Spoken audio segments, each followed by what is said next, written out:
Бүгін Рапунцель кітаптарды оқыған болатын. Бірақ есікті біреу тоқылдатты. Ол фея болатын.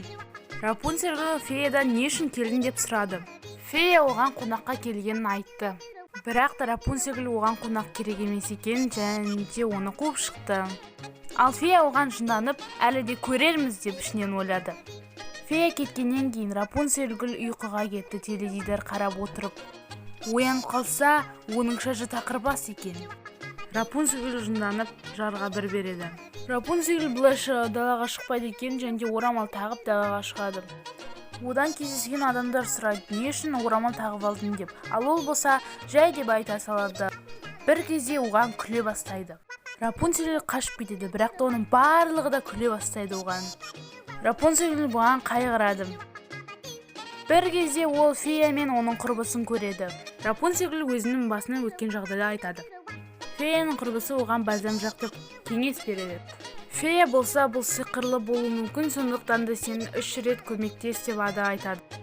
Сен 3 адамға көмек беруің керек, сол кезде ғана сенің шашың өсуі мүмкін дейді. Рапунцель бұған ойланады және де келіседі. Рапунцель кетіп бара жатқанда 2 адам төбелесіп тұр екен. Бұған Рапунцель шошып, көмектесу керегін аңғарады. Содан кейін Рапунцель бұларға мүлде төбелесу керек емес екенін айтады. Олар оны түсініп келіседі.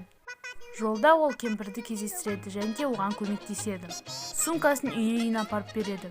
Рапунцель 2 рет жақсылық жасады, бірақ 3-ші қайсы екенін білмеді. Бір кезде ол жолда келе жатып, артына қарайды. Бір қайыршы отыр екен. Ол арықтап кеткен, көздерінде деген синяк пайда болып қалып. Оның алдында ақшалары тұр екен. Қайыршы мен Рапунцель бірге отырып кетіп деп айтпай қояйын, олар сөйлесіп, Рапунцель оған кеңес беріп дос болып кетіпті. Рапунцель үйіне келеді және шашын шешіп қарайды. Және де шашы өсіп кетіпті. Рапунцель бұған қатты қуанады.